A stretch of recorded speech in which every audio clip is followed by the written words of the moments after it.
Our next guest, absolute legend. I mean, these are the songs of some of our childhoods.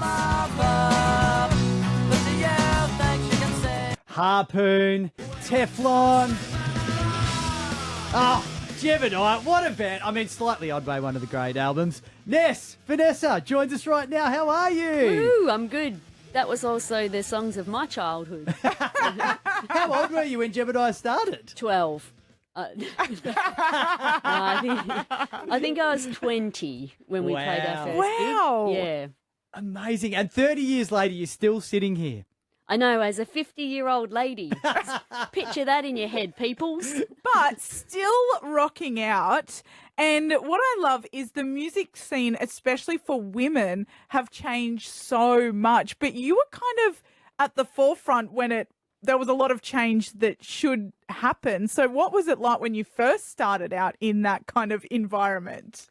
I totally understand this question, but I think at the time, I mean, we're in our 20s and having the time of our life, and we were a gang, so we were our own gang. There was no sort of gender thing, and and then sort of getting older, I've become very aware of how other women have had to deal with all sorts of things, in their jobs, in their, record labels or whatever place they have in the industry. But I don't feel like that really touched me.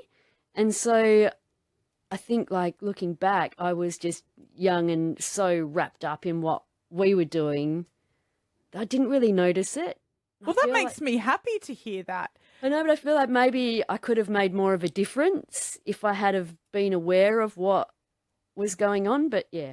I think you definitely have in the way of women looking to you in your position, because we don't see a lot of women, when you were coming up in bands like that in your position. So I think whether you have meant to or not, you've probably inspired a lot of women to probably go into spaces where you were. Oh, thanks. I feel much better now. Don't feel bad. That's the inspiration. You said you were like a gang, though.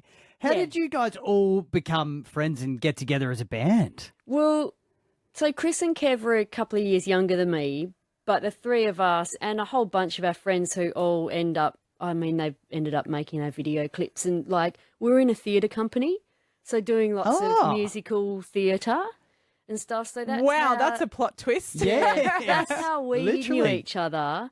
And then the drummer we found him he was working at a cafe in Fremantle where we used to go to.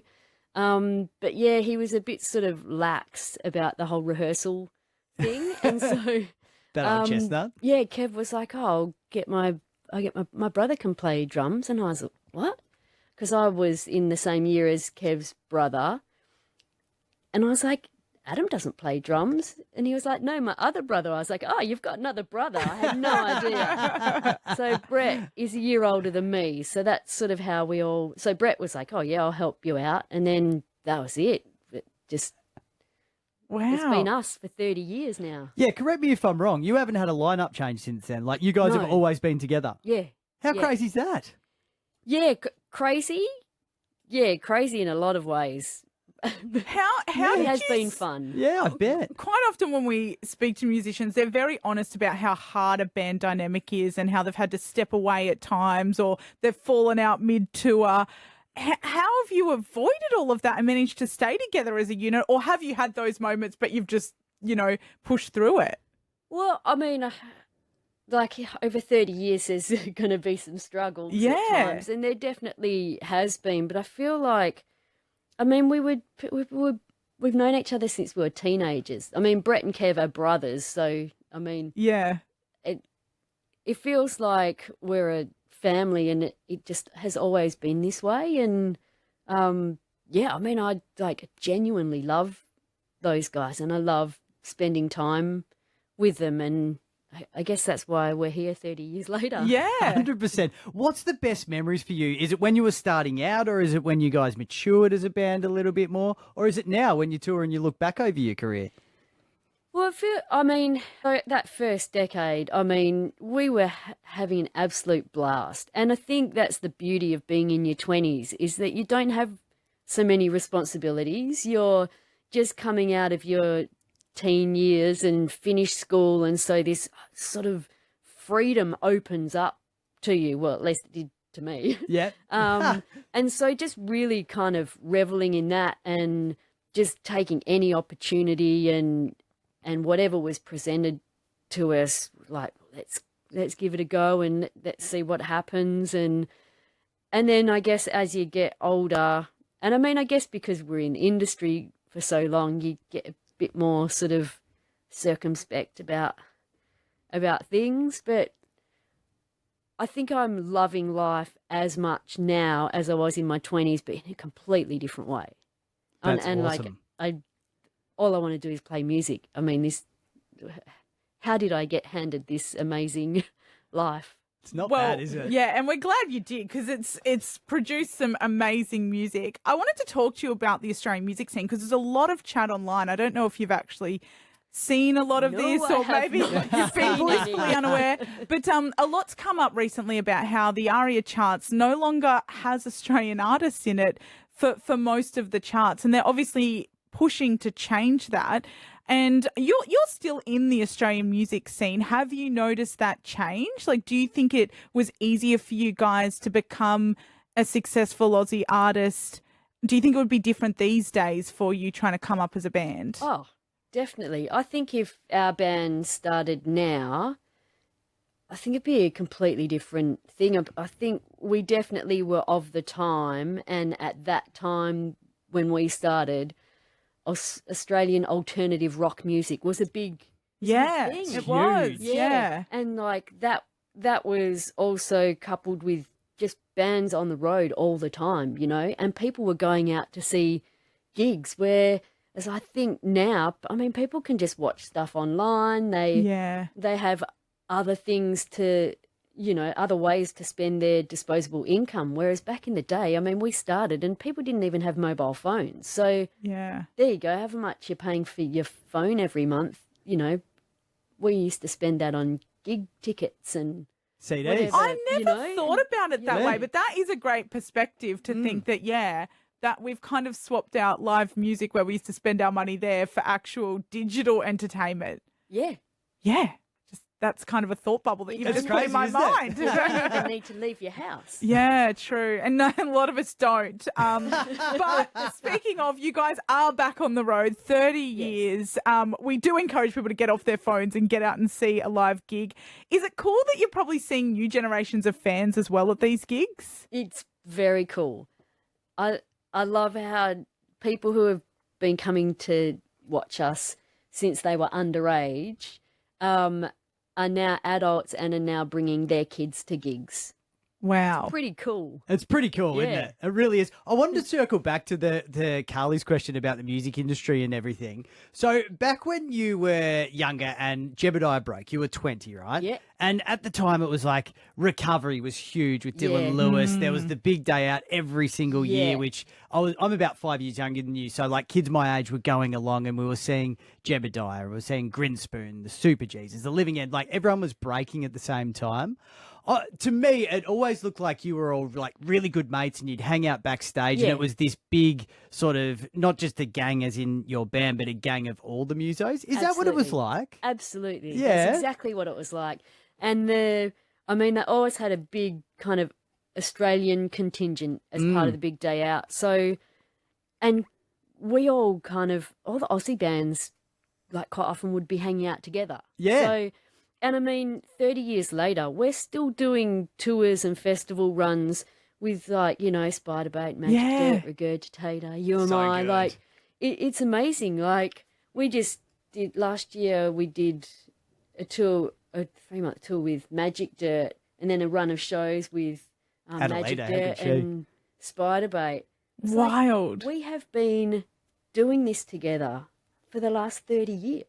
It's Do you mad, hey? do you all have like a group chat that you're all a part of, or is it just see each other at gigs? See each other at gigs. I mean, Janet from Spiderbait and I still get confused for each other, so we quite often just text whenever someone's Happened again. Happened yeah. again. That's a great way to communicate. Yeah. So they're kind of that kind of thing, you know. Nice. Yeah, mostly when we see each other at shows. bit of a love fest. Who was the most mind-blowing band from those days that you toured with, like from an international sense? Because I think about all the bands that were kicking around there. Korn, Tool, Limp Bizkit were doing big day outs at one point. Like there was so many big bands. Was there anyone that you just went, whoa, I can't believe this? There was definitely bands that I like. It was really exciting doing that big day out tour with and watching PJ Harvey. Oh, yes. And also Beth Orton did the big day out one year, like all that kind of stuff. But to be honest, I was most excited about getting to play myself, 100%. Carly would have been, you would have been the Jebediah. I went to concert, some, crowd surfing. I was never a crowd surfer, but God, it was a different time, the big day outs. And it's nice to see the festival starting to return in a post-COVID world. But I do think of those days and how they used to pack us in there and just how wild, and everyone was so present. And I do think that we're lucky to have those memories because in the world we're living in now, you certainly can't recreate them. And they were just such fond memories. Yeah, well, I think you nailed it, like when you said everyone was present. Yeah. Because now even people at gigs, half the people have their head down on their phone, the other half have their phone up and they're watching the gig through their phone screen. It's like, wow, you paid to be here. Like, if I want to enjoy something, I need to immerse myself in it, But, I guess not everyone is like that, and people are free to enjoy things however they want. We recently spoke to Pele, and he said, take your 10-second video and then shove your phone up your ass. Yeah, Pele from the Hive she's talking about. And I thought that is the way to put it. That's good, isn't it? It's great. So what does the Jebediah show look like now? Do you guys tour pretty hard still as far as like your partying behind, or are you quieter now, have some tea before the show? Well, the partying is definitely not at the same levels that it used to be. I think we had our busiest year last year for decades. Yeah, on the road. Yeah, which was really fun.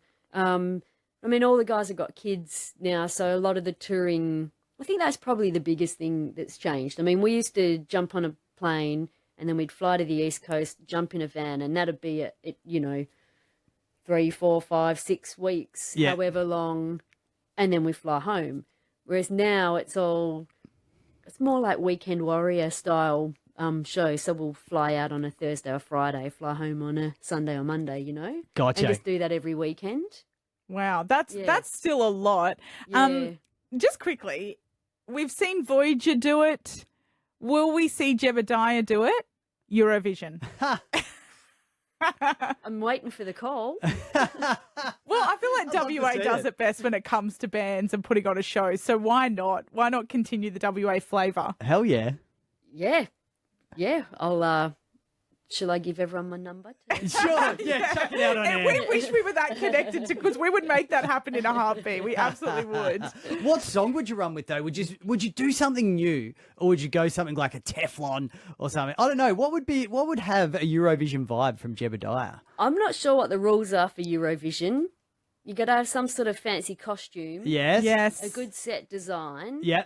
But does a song have to be new or? That's a great question. I think they prefer an original song because it is a song contest. So I think it is about the song.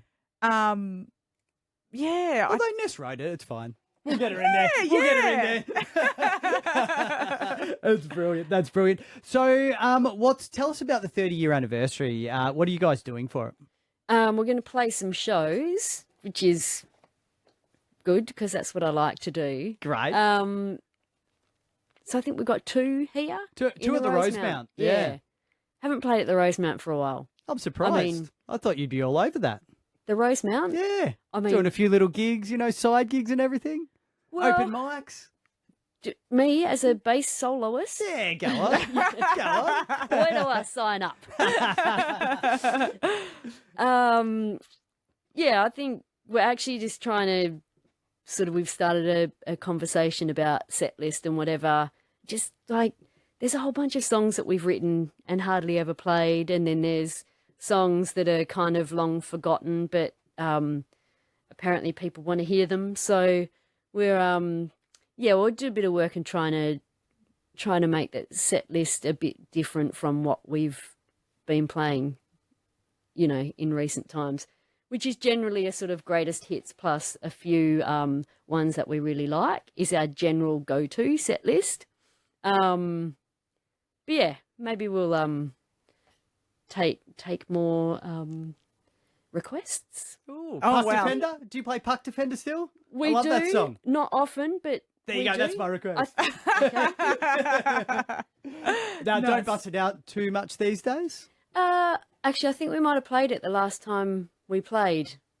But yeah, then maybe not for a while before that. Yeah, there you go. There you go. What's your favourite song to play live? Oh, I have absolutely no idea. Because usually I'm most excited about playing new stuff because that, it's new and fresh and it feels more sort of exciting for us. But, I mean, we're probably going to play Leaving Home for the millionth time on this record. And it's always enjoyable when you start playing that song and everyone's singing along and jumping around. It's like, well, how can this not be fun? Yeah. You know? Absolutely. 100%. Do you get the vibe that I just love everything? Yeah, you do. Yeah. And I like it. I like it too. That's great. And you play a bit with End of Fashion. Like, you're part of the band now, right? How do you balance that? I'm not sure if I'm part of the band. I had such a busy year last year. I didn't do any End of Fashion gigs 'cause I Oh, wasn't gotcha. here. We actually played a gig with End of Fashion. It was a private show a few months ago. So yeah, that I didn't play with them. I don't know if I will again. Yep. Maybe. Who knows? Oh, gotcha. Yeah, Private show. I had a 17-year hiatus from End of Fashion, so 17 years. So if I'm in my mid to late 60s, I might end up back in that band again. Well, Ness, it's been amazing having you in studio. It really has been great. Carly's having a Christmas in July party this Saturday. If you've got, I don't know, like a price list, so if she could get a private Oh, band. God, that would be- that's the Jebs one would be great way. at her party. That's one way to get everyone to change their RSVPs, that's for sure. Unfortunately, I might be the only one in town this weekend. 'Cause, the others are in Melbourne. Oh, Yeah. What about the solo That's right, we'll bases? I'll have to talk with my manager and see if we can work out some sort of fee that's appropriate. I reckon Harpoon will work. Ness, perfect. thank you very much for coming in. I really appreciate it. All the best with the tour. Thanks for having me.